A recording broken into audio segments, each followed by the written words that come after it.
Bienvenidos a su programa Bitácora Mexicana, este espacio de reflexión, de debate y de libre pensamiento de la televisión pública. Tenemos hoy un tema que se ha vuelto crucial en México, que está en el corazón del debate público, que es el del Estado laico, las relaciones entre la Iglesia y el Estado, el respeto entre ambas instituciones, cuál es el ámbito de lo estatal y cuál es el de las creencias religiosas. Esto porque con motivo del proyecto de añadir una excluyente más de responsabilidad penal en materia de aborto, que sería la voluntad de la mujer, de la madre durante los primeros 3 meses del embarazo, se ha suscitado un gran debate en el cual algunos consideran que hay un exceso de las iglesias, particularmente de la Iglesia Católica, al tratar de imponer su propia visión del mundo a las instituciones públicas. Están con nosotros Héctor Vasconcelos, que es licenciado en Ciencias Políticas y Relaciones Internacionales, que estudios de posgrado en las universidades de Harvard, de Oxford y de Cambridge, que fue director general del Festival Internacional Cervantino y primer secretario ejecutivo del Fondo Nacional para la Cultura y las Artes. Ha sido embajador de México en Dinamarca, Noruega e Islandia. Es autor de libros fundamentalmente sobre música y arte y ha asumido hace ya algún tiempo, debo decir, un liderazgo social e intelectual en la defensa del Estado laico. Fernando Santillán es licenciado en Ciencias Políticas, es maestro en Ciencia Política de la UNAM, doctor en Historia de la Universidad de Turín, doctor en Ciencia Política de la Universidad Nacional, autor de varios libros y también militante del Estado laico. Eduardo del Castillo es el coordinador del Frente por la Cultura Laica, que agrupa organizaciones de derechos sociales y reproductivos. Es muy importante sexuales, para aquí dijo sociales, quizá lo que lo escribiera muy poderoso. Periodista con 25 años de ejercicio, con una gran experiencia en estos temas y es asesor en la materia en organización no gubernamental. ¿Qué es para ti, Héctor, el Estado laico? ¿Qué significa para la existencia de la democracia, para libertades públicas, para la tolerancia? ¿Qué relación tiene con los valores democráticos? ¿Y qué peligro hay en México de que todo esto se nos pueda esfumar? Quizá yo empezaría por decir que no hay concepto de modernidad que sea válido sin el elemento fundamental del laicismo, ¿no? Cualquier definición amplia y profunda de la modernidad pasa por la inclusión del laicismo. Ahora bien, en México creíamos que este asunto ya había sido zanjado pues, a mediados del siglo XIX. No habría en principio razón para volver a debatir estos temas que ya costaron al menos 2 guerras civiles, además de muchos otros conflictos comparativamente menores. Estás hablando de la guerra de Reforma y de Benito Juárez. Exactamente, de la generación de la reforma liberal que dejó establecido el laicismo como un componente fundamental del ordenamiento político mexicano, de la convivencia entre los mexicanos. Pero lo que ocurre es que a partir del año 2000, los herederos del viejo Partido Conservador asumieron el poder, fueron electos, y desde entonces, cuando menos una parte de la jerarquía eclesiástica y del partido en el poder, pues ha vuelto a traer estos asuntos, los ha puesto sobre la mesa. El no poder. Pero en fin, el caso es que nos han obligado a retomar estos temas que creíamos ya resueltos históricamente. ¿Qué consecuencias tiene la reforma en el artículo 130 de la Constitución, que es el que establece las reglas mínimas de la relación entre la Iglesia y el Estado? No desde la reforma del 90 o 91 se viene este proceso. Qué bueno que lo señales, porque ese fue el momento a partir del cual todo esto se retoma y claro, insisto, los herederos del viejo Partido Conservador ven la posibilidad, la puerta abierta. ¿De hacer un Estado teocrático? Bueno, quizá no pretendan tanto como hacer un Estado teocrático, pero sí de desandar lo andado en algunos aspectos y obtener ciertas ventajas muy concretas. ¿De qué tipo? Para una religión particular, que aunque sea la de la mayoría de los mexicanos, bueno, pues en las democracias, otra de las esencias de las democracias es el respeto por la totalidad de toda la gente que vive en una comunidad, no solamente de las mayorías. También hay que proteger a las minorías de gente que profesan otras religiones o que no profesan ninguna, como sería mi caso. Todos debemos caber dentro de México, ¿no? Así es. Para ti, este tema del Estado laico y las libertades civiles, del Estado laico y la tolerancia, ¿puede haber una verdadera democracia sin Estado laico? ¿Y qué es el laicismo? Hay que explicar a nuestro público. Por la laicidad. El Estado laico es lo opuesto al Estado teocrático.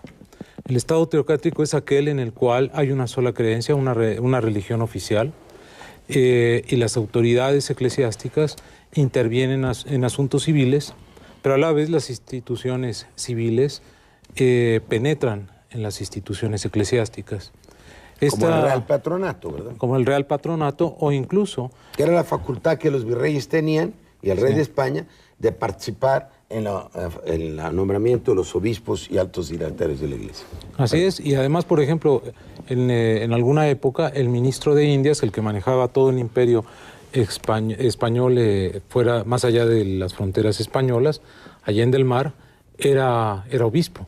Entonces había funcionarios públicos que eran eclesiásticos y ciertos laicos que podían intervenir en asuntos religiosos. Que no eran religiosos, ¿no? Así es, que eran militares, que eran guerreros y que tomaban el poder en el Vaticano. De ahí nació precisamente la Reforma Protestante, por la corrupción en el Vaticano.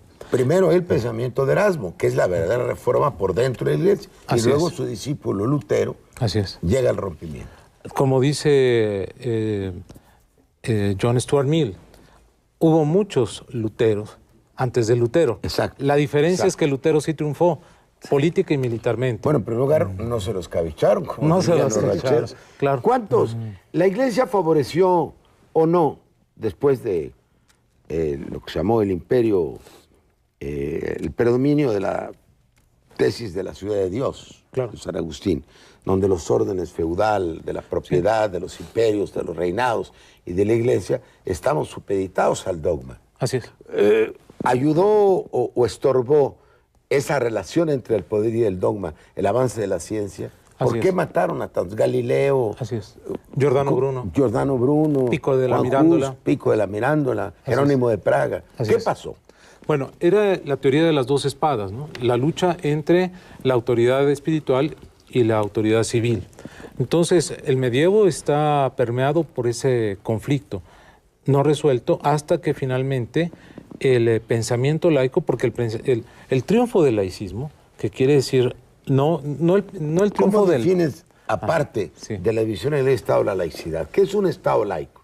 Un Estado laico no es un Estado ateo, como se ha querido decir, muy importante, neutral, sino que para el Estado laico es tan importante la religión o los credos que se pone por encima de ellos para regular precisamente la relación entre las diferentes creencias y que no haya más derramamiento de sangre.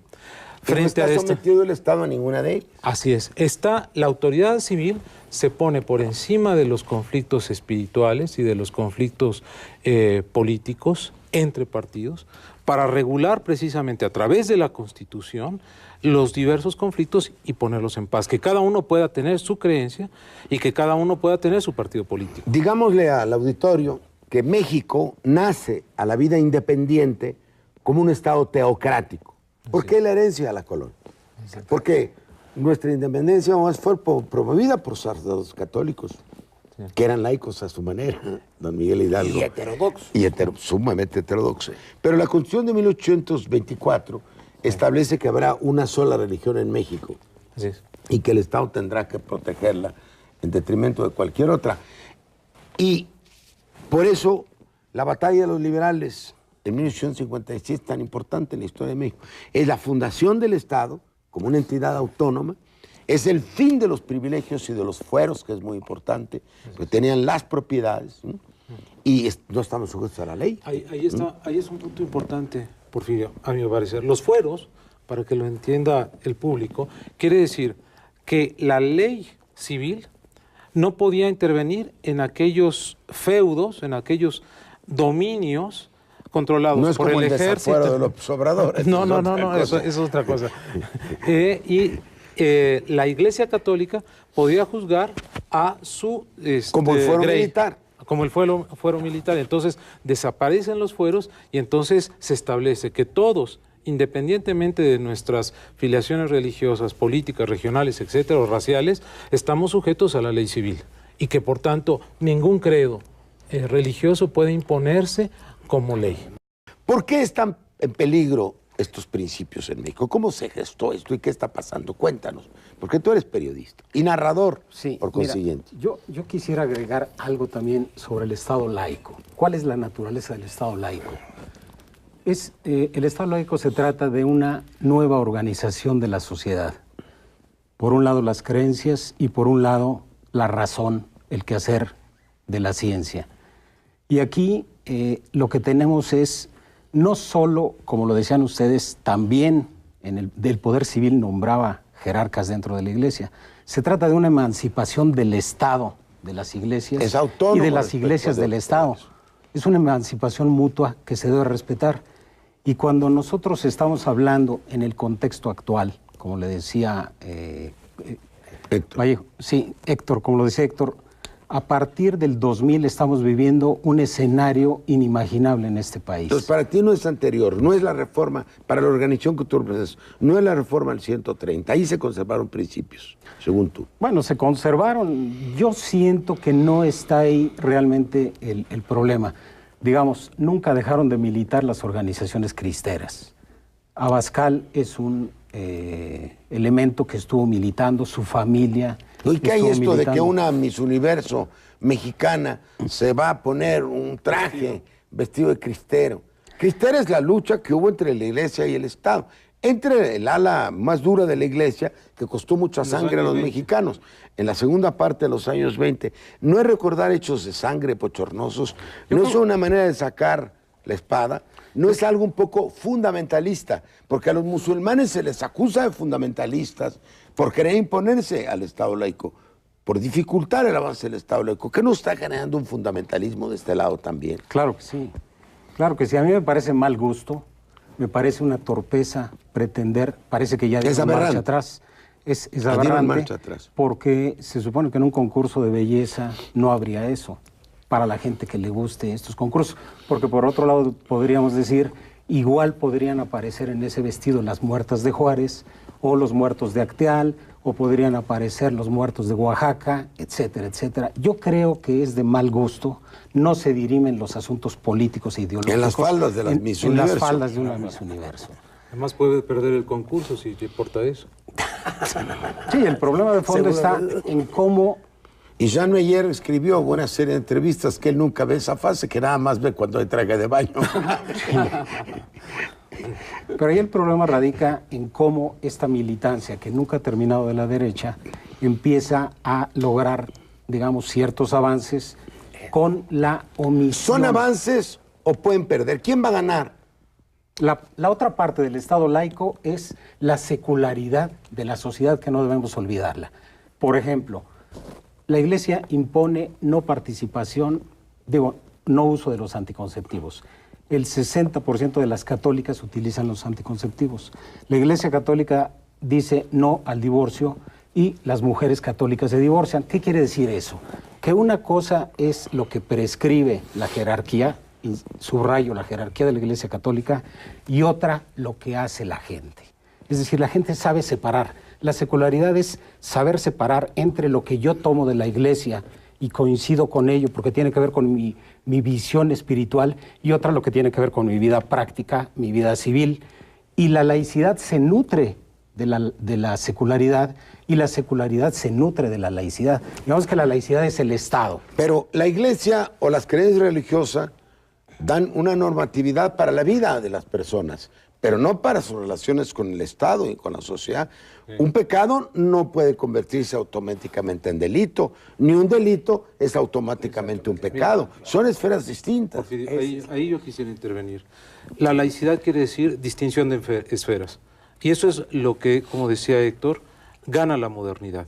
La modernidad separa las autoridades, separa los campos de actuación que antes estaban confundidos. El Estado teocrático es aquel en donde todo se confunde: moral, vida privada, ley, economía, etcétera, porque además el poder eclesiástico estuvo basado en un poder material concreto, en las propiedades, y eso fue lo que Juárez y la gente de su generación diferenciaron, es decir, la desamortización de los bienes, por un lado. Entonces, como bien lo decía Eduardo, entonces hoy tenemos una sociedad secularizada, porque antes había sociedades militares, había sociedades religiosas, había sociedades marítimas, como fueron los fenicios, por decir un caso, pero ahora la sociedad secularizada es una sociedad plural que puede tener distintas opciones de acción moral siempre y cuando respeten la ley civil en la que todos estamos Nos están obligados. llamando a un corte.